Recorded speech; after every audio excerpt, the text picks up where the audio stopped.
We are just a week away from Razorback fall camp getting started and us really getting into the football season. But there's one particular thing that if Arkansas does each and every game this upcoming football season, they will win every game. We'll talk about that as well as the latest from some Razorback baseball signees and guys that are coming back and break it all down here on the Locked On Razorbacks podcast.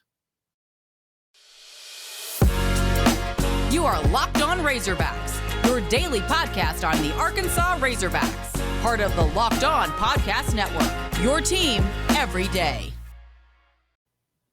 Welcome into Locked On Razorbacks podcast. I am your host, John Nabors. I am also the host of Out of Bounds. You can catch every weekday afternoon from 1 to 4 on 103.7 The Buzz and 103.7thebuzz.com. I'd like to thank LinkedIn Jobs for being the official college football recruiting sponsor across the Locked On College Network.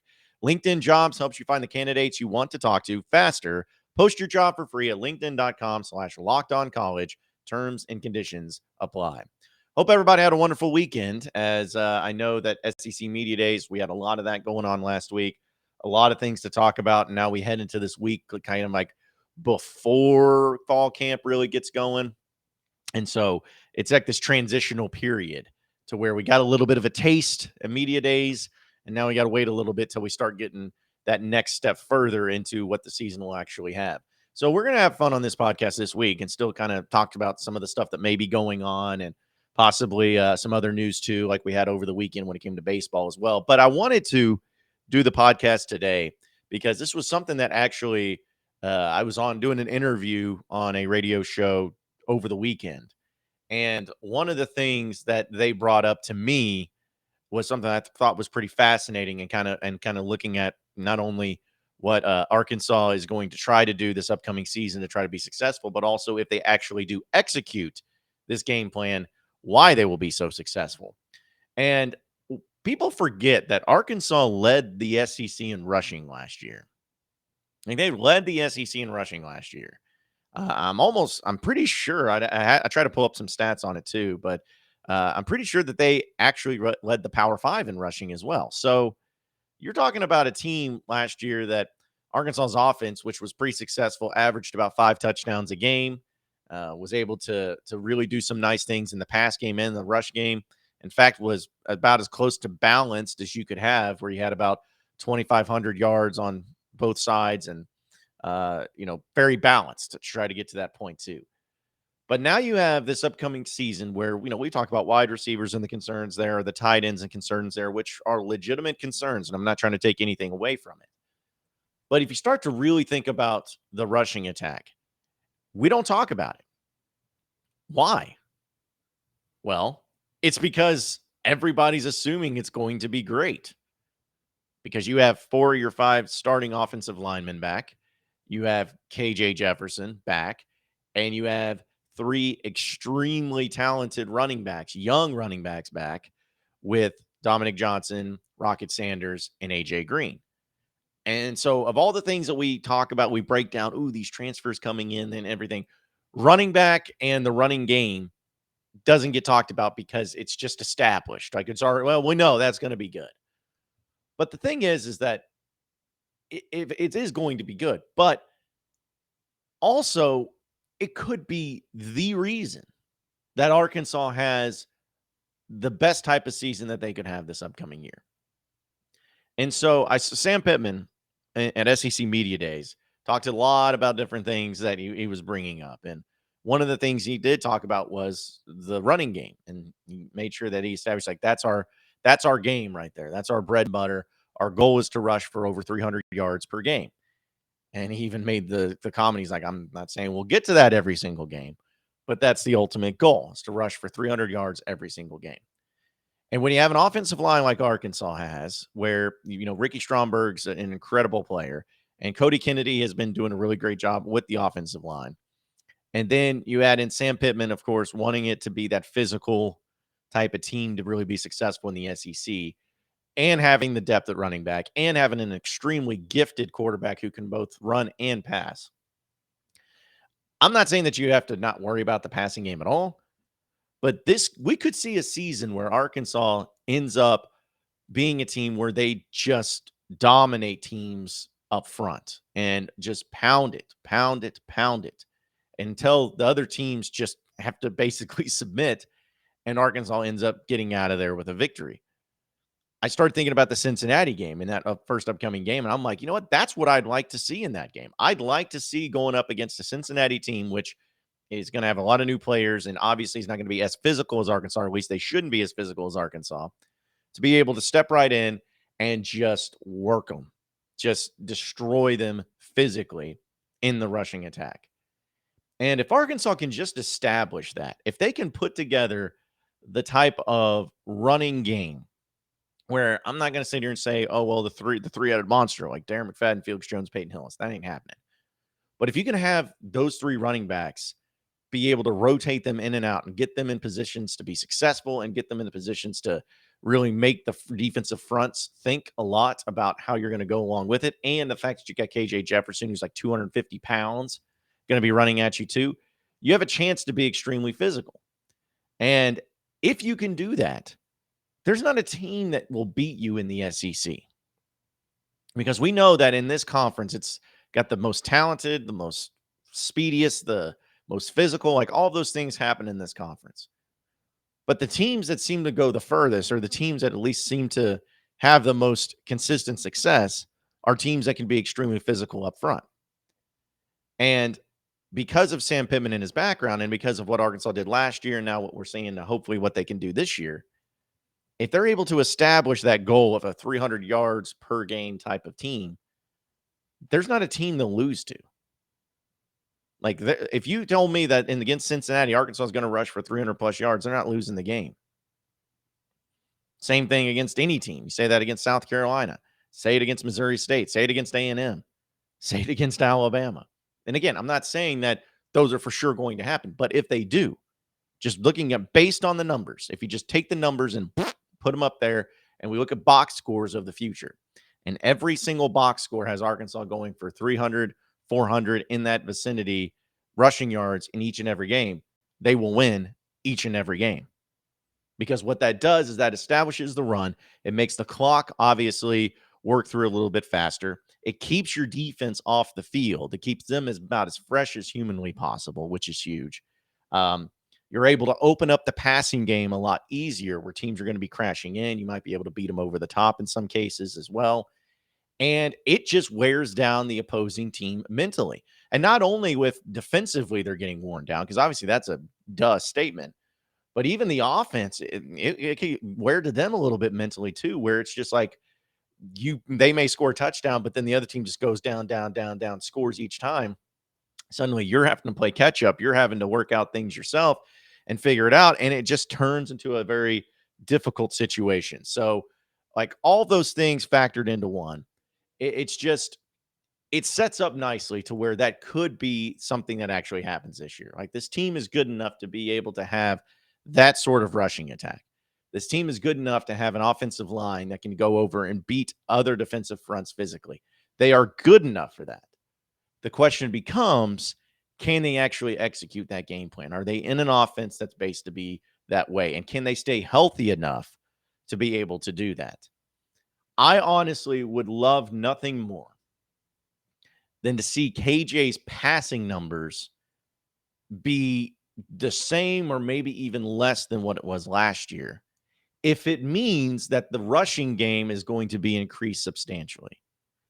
Like, not to say that they would have to do that just because of the passing game's not any good, but they wouldn't have to go through the, like, forcing themselves to pass, trying to get these wide receivers involved that may not be able to get involved the way they want, whatever it may be.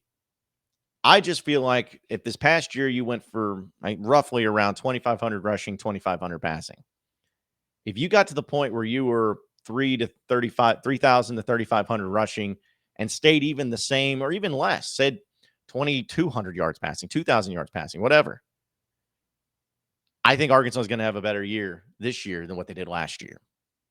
I think that a double-digit win season could be in store for them. This is all based on the assumption of the defense playing better too, which, you know, we talk about that and we get to that. But if Arkansas establishes the rushing attack the way Sam Pittman wants it established, there's not a team in this country that'll be able to slow them down. But the question will be, can they do that? can they be consistent with it? And can they go up against some of these great defensive fronts and be able to be the bigger man? Guess we'll have to wait and see till the season starts. As the sun comes out on small businesses, and small businesses are back in businesses, LinkedIn Jobs makes it easier to grow your team. LinkedIn Jobs helps you find the people you want to interview faster and for free. I think everybody has a LinkedIn profile that they put together because not only do they see other people getting jobs and being able to stay social with it, but it opens up opportunities for those people, and it can also offer up an opportunity for you to be able to look at other jobs or see other jobs that are seeking after you as well. They help you find the candidates that you want to talk to faster. Did you know that every week, nearly 40 million job seekers visit LinkedIn? Post your job for free at linkedin.com/lockedoncollege. That's linkedin.com/lockedoncollege to post your job for free. Terms and conditions do apply. You are Locked On Razorbacks, your daily podcast on the Arkansas Razorbacks, part of the Locked On Podcast Network, your team every day. All right, moving on into our next segment here. I know we talk a lot of football, but there was some things in baseball that I had to bring up and wanted to dive into. So one of the things that was, of course, pretty big was in baseball, Connor Noland. There was some questions about the possibility of him returning for another year, which we know that there's some people that felt like he was leaning towards that. I even was one of those people that felt like he was leaning towards that as well. Just given the circumstances of what I'd been hearing and how he had been approaching it and all of that. Like it just seemed like something that added up and something that made a lot of sense. Well, as we found out, Connor Noland actually is moving on. He, of course, was drafted by the Chicago Cubs and ended up being able to sign with their organization, because they even put out a tweet the other day that ended up kind of confirming that. But he's going to be moving on. Also, Evan Taylor was another guy who was also drafted in the 9th round by the Miami Marlins. He is going to be signed. In fact, he signed for $140,000, which was actually $25,000 under slot value. But he does sign. So both Connor Noland and Evan Taylor are moving on.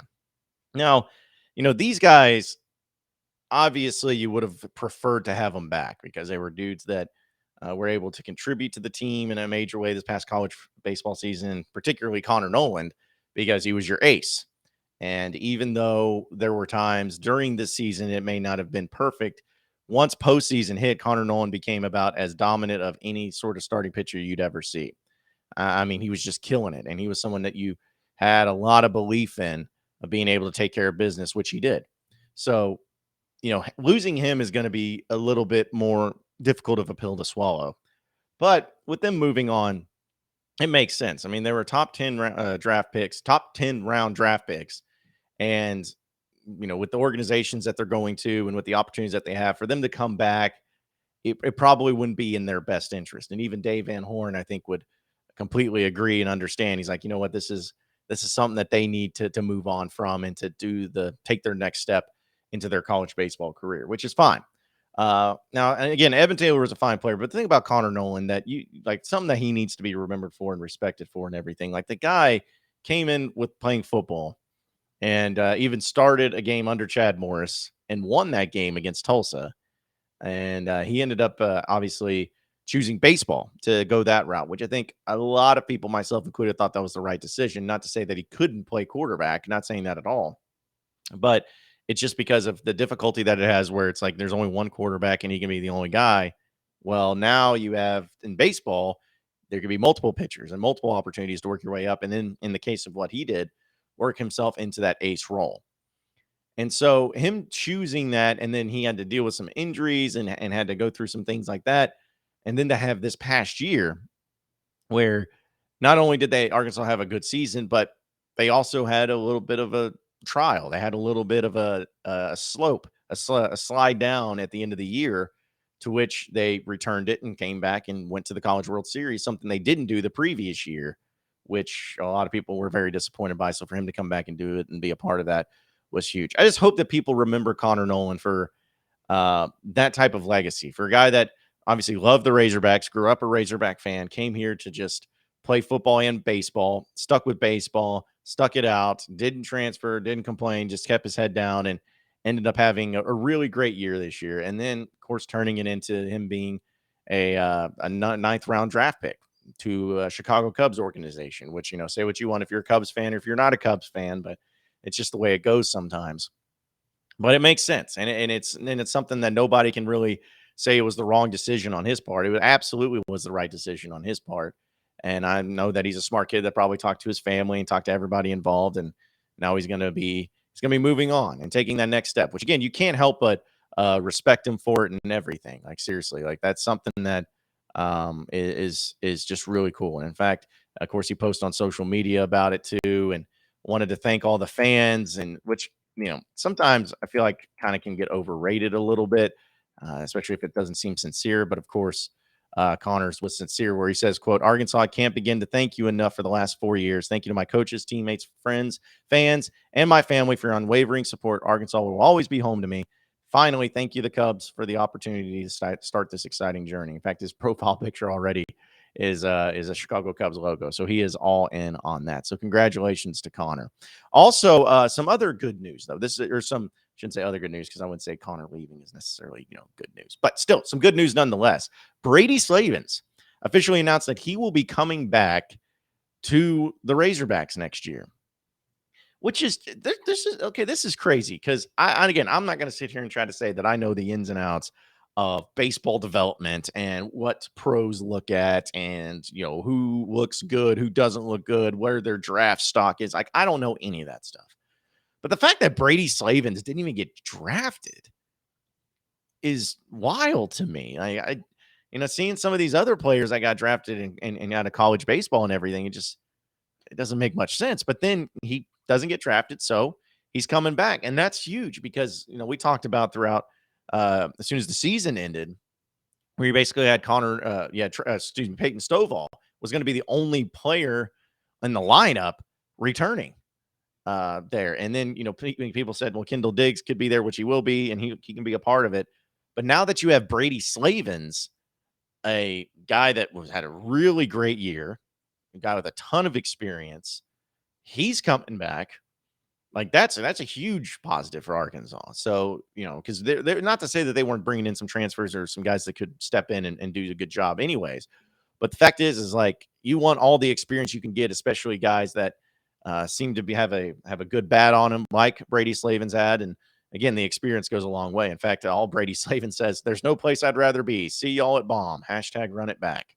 And a picture of him running out there on the field. So that's good to have him back. And I know that he's wanting for sure to continue to build up his brand and continue to build up his game and hopefully become a player that gets drafted in the Major League Baseball next year. But still, some pretty big news, whether it's people leaving, people staying, Razorback Baseball. But I'll be curious to see if we have any more of that coming up here in the next few weeks as well. We'll close up shop and get out of here on the Locked On Razorbacks podcast coming up next.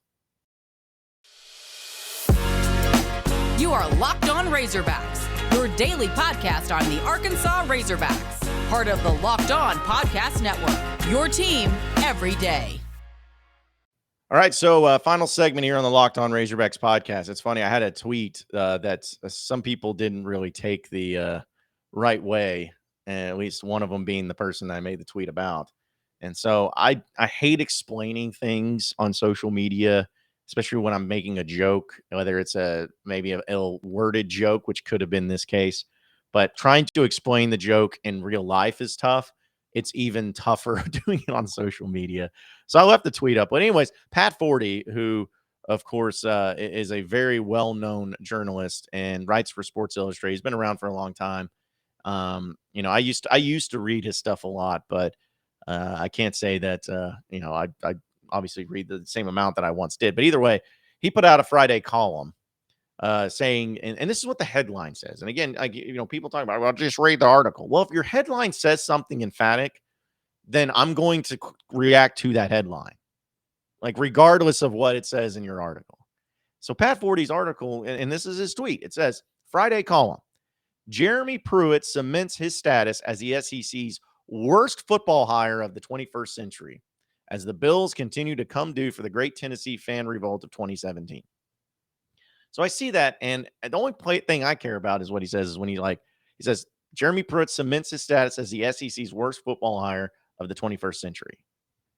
Now, obviously, he's referring to all the problems that came off the field in addition to. But even then, I'm like, Chad Morris is the worst. And that's not even a question. That's not even close. Does not matter what is written in his article. Chad Morris, I would still take Jeremy. If I'm a Razorback fan, I would have taken what Tennessee had with Jeremy Pruitt than I would have with Chad Morris. I'm just saying, because at least Jeremy Pruitt won some games. At least he didn't provide national embarrassment and made you the laughing stock of all of college football for 2 years, where you were on not SportsCenter's not top 10 plays right and left. I still would have taken that.